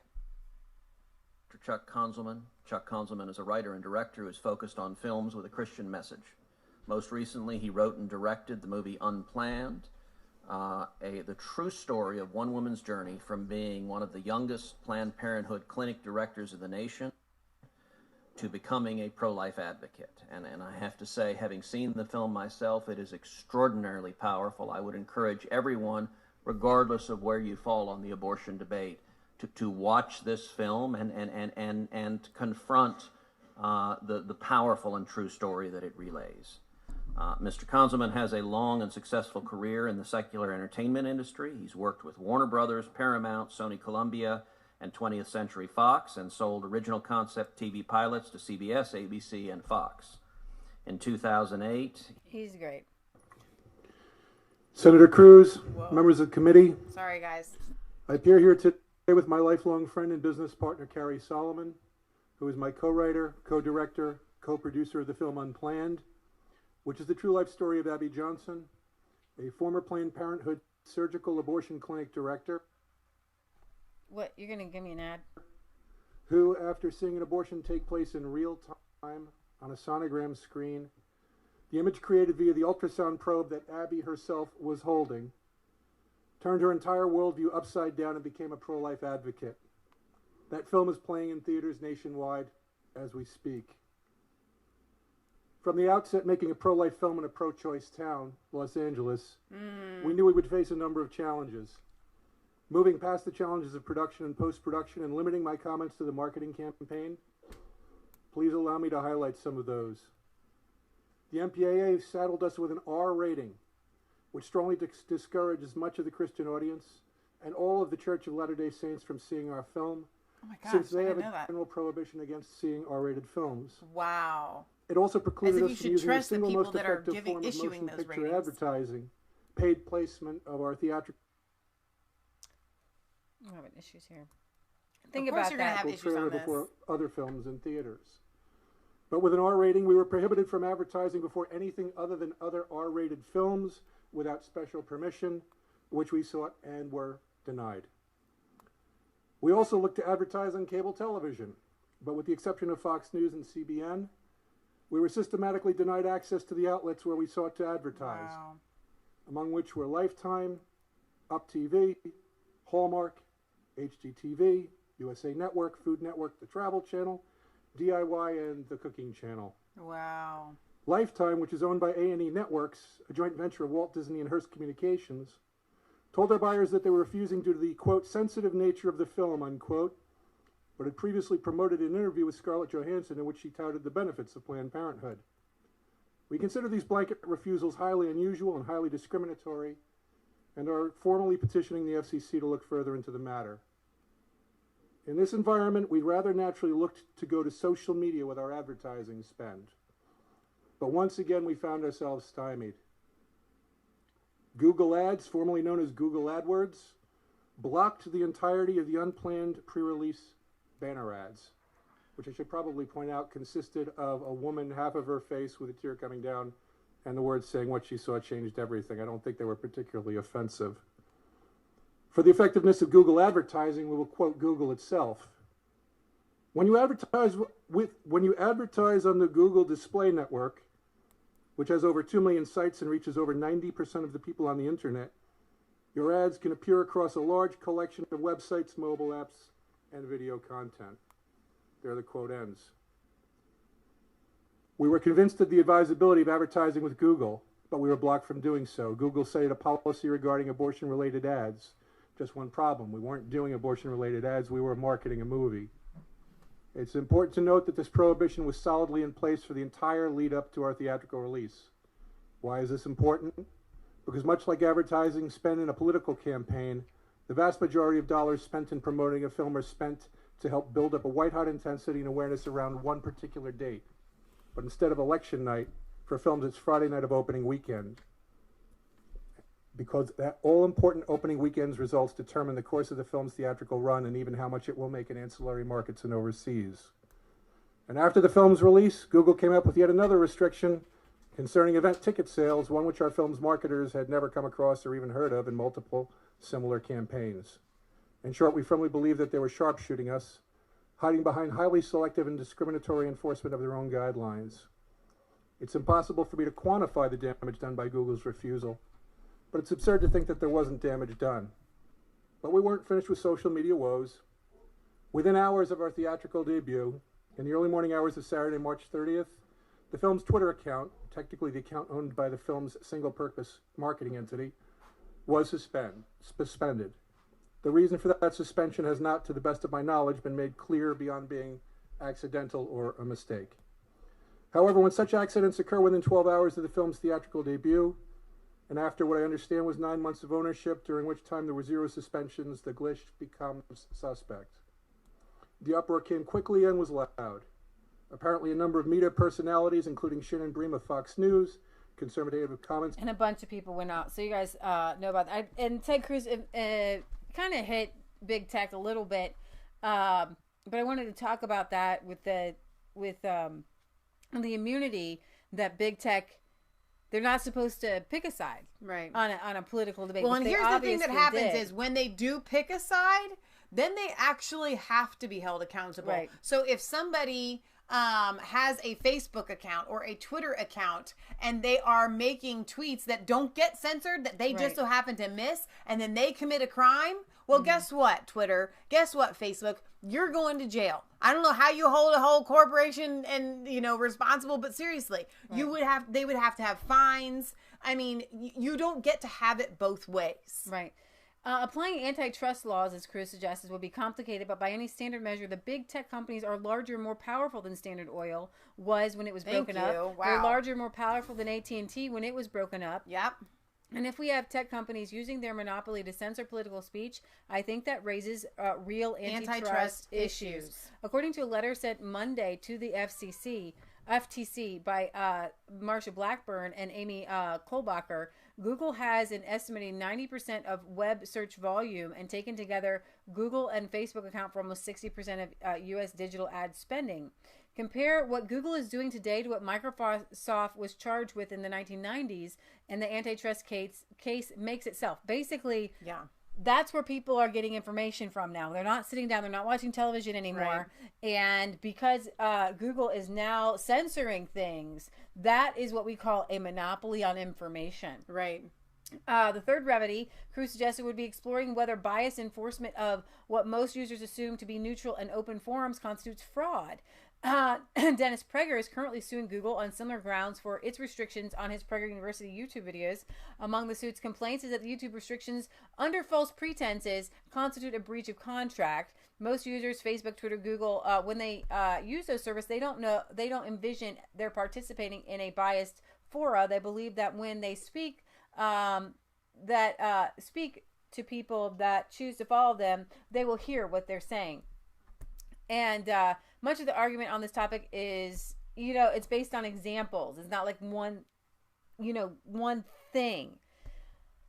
So I wanted to bring that up. And Ted Cruz is doing something. I wish Donald Trump would do more. And I'm hoping and giving Donald Trump the benefit of the doubt in this because he's been under scrutiny, possible indictment himself. Like you said, I think once the Mueller probe is finally, like, the dust settles because it's finished. Right. Once the dust settles from that, I think he'll be able to do a little bit more. Redneck says, basically what they're saying is, we don't want you to watch that. We want to continue to murder those innocent little babies. It's not fair. Right. And that's the thing that I kept thinking about on the abortion debate. Mm-hmm. The absurdity that the fault lies with people that are pro-life. Right. And that somehow, because you're pro-life, it's harmful, it's hurtful, it's detrimental. Right. It's insanity. I'll tell you what's harmful and detrimental. I went to watch Tucker Carlson, and an ad came up that for this new kind of feminine hygiene thing, and the words this woman used, the F word. Really? Yeah, but they bleeped it. And then it was so vulgar. It was, and I watched a good portion of it just to see how, like, my brain was like, I can't believe YouTube is putting this ad on just anybody, any child could see. Yeah. With this, you could tell what she's going to say, the F word. Right. With all these other vulgar things. It was a very vulgar ad. You guys have all seen ads like that on YouTube. And, one of them was like, unless you enjoy being a artist, and they put ketchup all over the bed or something like that. Crazy. It was just vulgarity after vulgarity. And that was a YouTube ad that YouTube allowed, but won't allow us to talk about Islamic extremism and have ads on it. Right. So, anyways, there's that. But we're winning and good things are happening. I was thinking the comparison is like, we eat meat, right? We butcher our own pigs. Yeah. Okay. So if a vegetarian or a vegan comes to me and says, I find that offensive, I don't like it. Right. My brain goes, I can understand that. It's, we're killing an animal. I understand where you're coming from. I sympathize. We may disagree, but I sympathize because that is a really big deal. Right. Okay. And I understand a sensitivity, and I'm going to cater to that sensitivity. And I'm going to say, you're justified in having those feelings. The left does not do that when we say, this to us is killing an innocent human being. Right, exactly. It is a life. They say, no, it's not. You're wrong. Get over it. And not only that, they say you're saying that is equal to murder. Right. It's equal to murder. Right. And it must be censored. All right. So we have almost reached the 2-hour mark. I'm guessing you're wrapped up. You're finished. Do we want to tell them what happened today? That you tripped and fell? I want to tell them. I think it's like therapy. So Sydney hasn't been able to, she's really depressed because Jasper's gone. She won't eat. Our vet suggests that she get out and about, but she doesn't walk well. She's been falling all the time. So we bought her this collapsible radio flyer red wagon. And we took a group pack walk in our neighborhood. Yeah. And I've got these, I'd have to show them. I've got these pants on. Show my pants. Okay, they're like really big, okay? And I'm walking this dog, and I've got my cell phone in my hand because I was expecting a call from a neighbor that was going to stop by and check out the deck thing. And so I've got the dog in my hand, and we had just been talking to a neighbor, and Leah in Kansas are with our cousin's dog up ahead with Sydney in the wagon, and the dog that I'm walking, a little Bichon, is stopping to smell the roses. So they're like 15, 20 feet ahead. And I'm like, I'm going to run. Cooper and I are going to run and catch up. So I start running. Those big, wide pant legs. And I just said to my neighbor, yeah, we'll come over. We'll stop by. So I've got 2 neighbors behind me. And then another neighbor that had stopped to pull up to talk to them. So I've got 3 neighbors witness me turning around and starting to run with this dog, and my shoe gets caught in my pant leg, and look, I'm going to show you my little boo-boo. My hand, I literally bit the desk. Somehow I think I rolled. I don't know. I don't really remember what happened exactly. I actually had to cut off my fingernail. It jammed. My phone got all, but really my pride was hurt far more than my body. And I kept replaying it over and over and over again. And I need you guys to make me feel better because I felt it really was. I hit the the pavement, and I literally the first thing once I rolled back to the top surface of whatever happened, the first thing I do is I look to those neighbors and I'm kind of like on my rear and I'm like, I'm okay, I'm okay. It was so awful. It was so terrible. Oh my gosh, it was awful. So that was my day. How's yours? But no, we had a really good day. I've been organizing, and Leah's been doing a bunch of pet visits, and where the deck is progressing. I need to take you guys out there to take a look at it. So we're going to be back here on Sunday at 1 p.m. Eastern Standard Time, and we're going to be talking about Brexit. Britt Baza tells me that Tommy Robinson is posting for an MEP. He's going to run. So we'll see how that goes. I'm guessing for UKIP. I think that would be absolutely hilarious and fantastic. And I hope that he wins if he runs. I really do. Even though Tommy is not a politician. But you know what? A lot of these politicians don't start out as politicians. And we'll be talking about the new Brexit Party of Nigel Farage and their launch from today. So... All right, so Gio says, remember this term I coined and use it. It's vegan supremacists when they all storm a butcher's shop and force their crazy views on normal people, label them vegan supremacists. You heard it here first from Gio S85. All right, you guys. Leah is down here trying to get Sydney because she hasn't been eating. That's why our cousin's dog is over to kind of help her get out of her depression. He's literally like staring at Leah feeding Sydney peanut butter. Sydney gets a lick and then Nemo gets a lick. And then, oh my gosh. All right. Sarah the Brit says Sunday is going to be fiery. Probably. Leah's going to be fired up. I'm going to be fired up. You'll be here. You weren't going to be here, but now you will. Oh, that's right. I am going to be here. Last week I told you I wasn't going to be here. Our neighbor that's going to help us put posts on our deck for the railings is coming next week in the evening, so I will be able to be here. So awesome. I forgot about that. So hang on a minute. Today is April 12th. Mm-hmm. Nothing happened. Like seriously? I mean, it's like a big, like the wind is let out. I mean, a balloon that's lost. Nothing happened. Theresa May is continuing to stall. This is absolute insanity. So I think right now what we're looking at is going to be these European elections, and we'll see what happens. But you legally, in my opinion, before the law and before the Lord, you guys exited the European Union. So at this point, the fact that you're in there is slavery. Okay? Yeah. They are keeping you hostage as slaves in the European Union. So, all right, you guys. Donna Terry, you showed up. I don't know. She says she closed on her new house today and will be saying goodbye to Ohio. She's moving to Kentucky. Wow. Congratulations. I hope you love Kentucky. It's beautiful, beautiful, beautiful down there. So, okay. So Britt Baza says Tommy Robinson is standing as a member of European Parliament for UKIP because of the Assange arrest and silencing. Wow. That's very, very interesting, to hear. So maybe we'll bring you more on that on Sunday. All right. We love you guys. God loves you. God bless. Remember, it's not just a conspiracy theory. It's easy for you to say. It's not just a conspiracy theory. It's the truth.